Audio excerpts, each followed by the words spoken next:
All right, what up, everybody? As promised, we're going to be doing the first oil change on this 2026 Wrangler Rubicon X 3.6 Pentastar engine in it.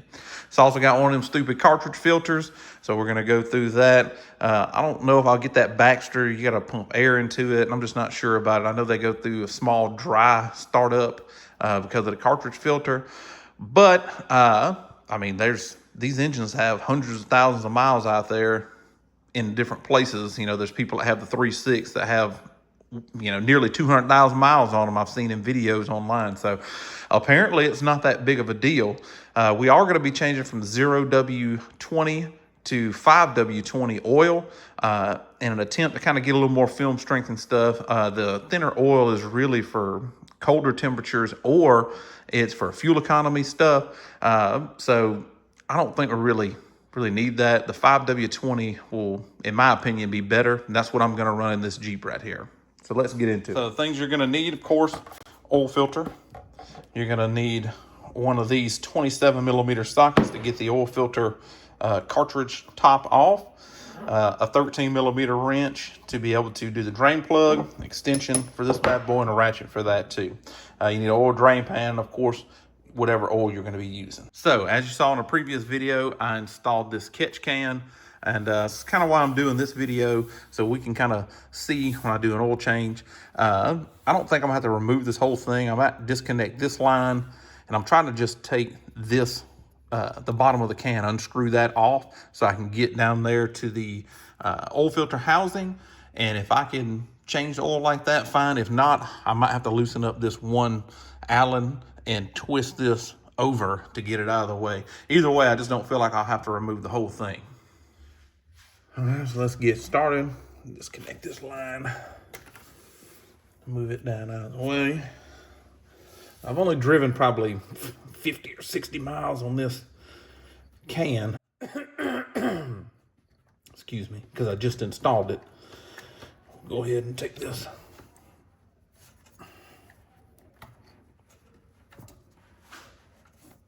bottom off.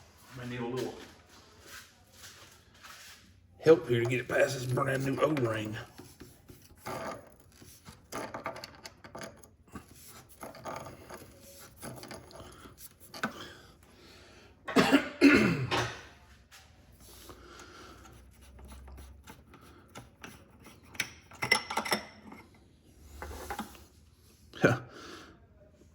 I don't know if y'all can see that. There's already oil in there, probably about a half an ounce of oil.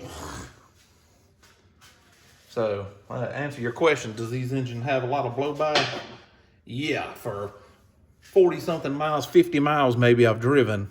Yeah, that's a lot of blow by. So all that would be going into your intake, getting all over your valves. Well, damn, adapt and overcome. I guess you don't need a 27 millimeter. I could have swore on my 2020 Gladiator it was a 27 millimeter. But anyway, I got a 15/16 socket that fits this thing now. So that's what we're gonna go with. They changed that. What a weird thing to change. But maybe I was just wrong.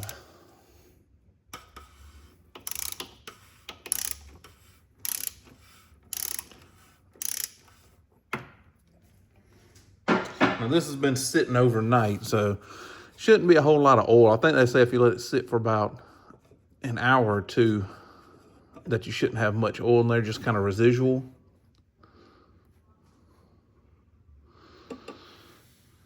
And there's your oil filter.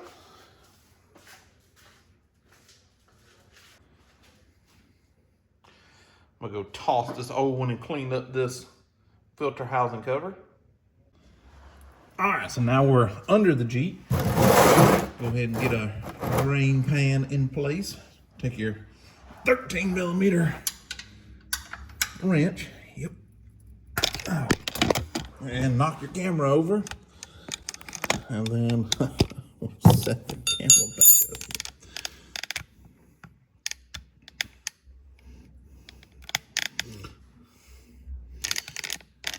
All right. Set the camera back up.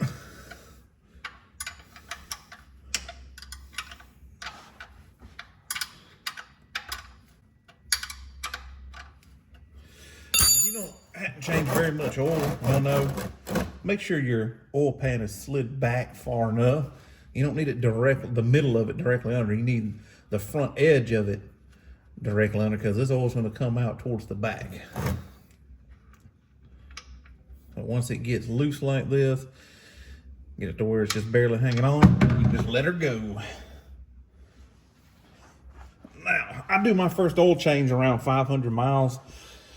There's a lot of people that don't agree with it or whatever. You do whatever you want to do for your first oil change. If you want to wait till 1,000, do it at 1,000. You want to do it at 5,000, do it at 5,000. But for me, and what I would recommend people do is around anywhere from 500 to 1,000 miles, they need to do their first oil change.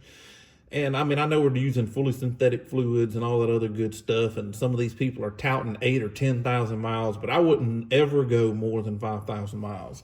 And I mean, I can't bring myself to do it. I know it may be a waste of money, and a lot of people say you're throwing money down the drain, changing your oil too much. Okay, fine. Well, it's my money. So anyhow, while this is draining all the way out, what I do is I'm going to go up top. I got a little left over, like half a quart of oil from a different oil change. I'm gonna pour it through the top, and that'll, kind of flush out whatever's in this little valley part here. That kind of flushes more of the used stuff out. I've been doing that for years. I mean, it's just quarter to a half a quart I pour up top, and that helps flush out all the old stuff. So we'll do that, and then we'll go over to the bench and look at the oil filter and the O-rings that they give you with your oil filter. All right, so what you're gonna get with your new oil filter is another one of these cartridge filters. Usually there's an O-ring, new one up top here. They give you another O-ring in the kit. You just open that bad boy up, it goes on the lid here. So usually if they give you another O-ring, I'd just go ahead and change it out. I know there might not be nothing wrong with this old one, but if they gave me a new one, why not just put it on here? So you'll just stretch that bad boy out across there. Come on.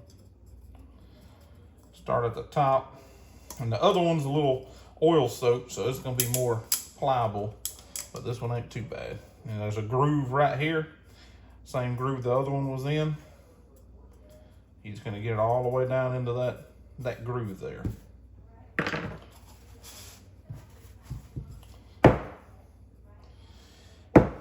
Let all that old oil drain out of that thing.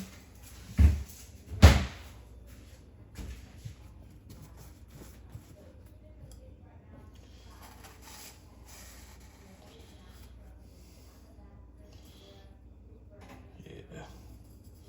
Make sure it's in the groove all the way around. Then you just take your filter, new one, slide it in until it clicks in, and it'll hold itself. And then that's ready to go back into the Jeep. All right, so we'll just take our filter, slide her back down in there, and just put it on to where it's as hand tight as I can get it. Then take this with this 15/16, and I'll figure out what that is, convert it over into metric, and it'll be at the beginning of the video, so you would have already seen it. And this does not take a lot of torque. I mean, you just kind of getting it down until it's tight, and then a little snug is all you need. It's got an O-ring on it, so don't over torque that. You're gonna break that. You're gonna be in a world of hurt if you break that. All right, so now I can go ahead, throw this back on. I emptied a little bit that was in there out of there, wiped the rim. Now that O-ring's got a little oil on it, it shouldn't be as daggum difficult to get on and off there next time. Jeez. All right, now my oil filler cap is off, and we're gonna go ahead, take the drain plug underneath. I usually let these drain for 5 or 6 minutes at least. I try to get as much of the old oil out as possible. That's why I pour a little bit of new oil into the top here, about a half a quart or so, like I said, and let that kind of take some more particulate with it. Just trying to do the best that I can do with my vid. That's what I've always done on mine. So you do you if you don't want to do that. So let's get the drain plug back in and tight, and we'll start putting oil in.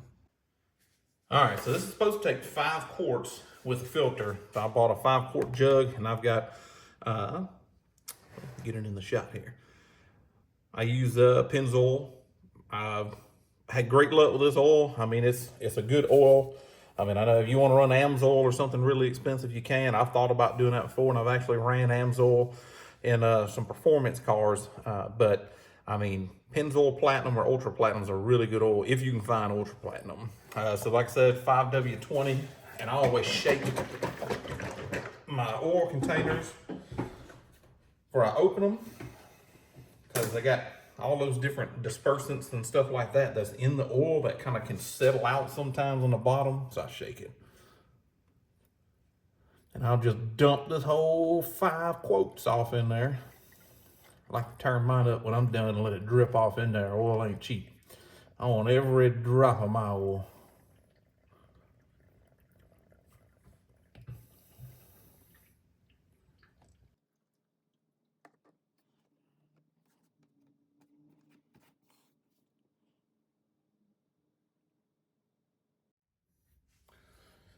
All right.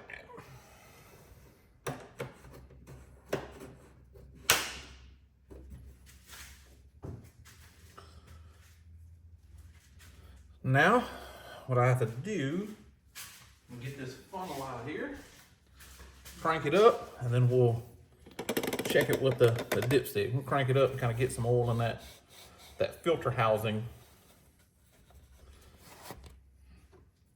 Put your cap back on before you crank it. I don't know if this is one of them, but sometimes these engines, if you got that cap off and you crank it up, it's squirting oil everywhere. So I'll crank it up for a second and then we'll check. All right, so I just crank her up for about 5 or 10 seconds.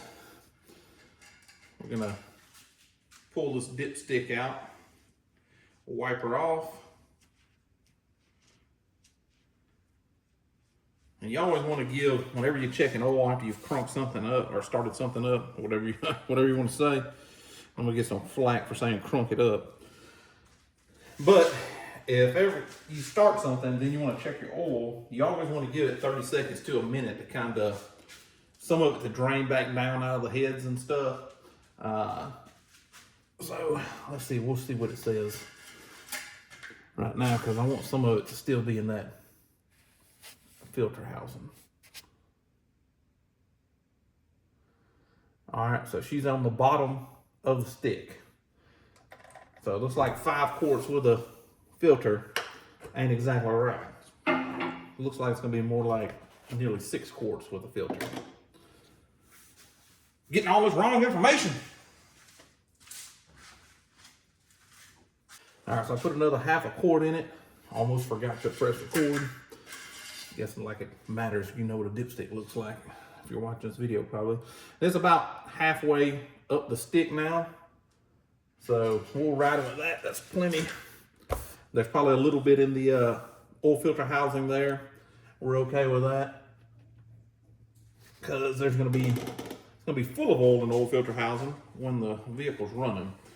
And I just want to make sure that it's got enough oil, but not too much oil. So the middle of the dipstick is usually the general rule on that. Put the cap back in place here. Check our lines. Dipstick's all the way down. That's in place. Now, I did have to clean some oil down here. Be mindful when you're taking that out. If it hadn't sat overnight or for 3 or 4 hours, you want to make sure that you don't get oil all over this belt and pulley for the alternator right here. So if it hadn't been that long, or you don't think you can be quick enough, just put you a rag over the top of this. That way when you pull that filter housing off, then you don't have to worry about getting oil on it. And then if you don't have the UPR catch can, it won't be mounted in this location. You don't have to worry about it. But as you see, I disconnected one line, took the bottom of the can off, and swung it to the side. And it was, I mean, it took 30 seconds to do that. So anyway, there's the first oil change on the Jeep.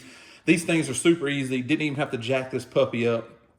I mean, it couldn't be simpler.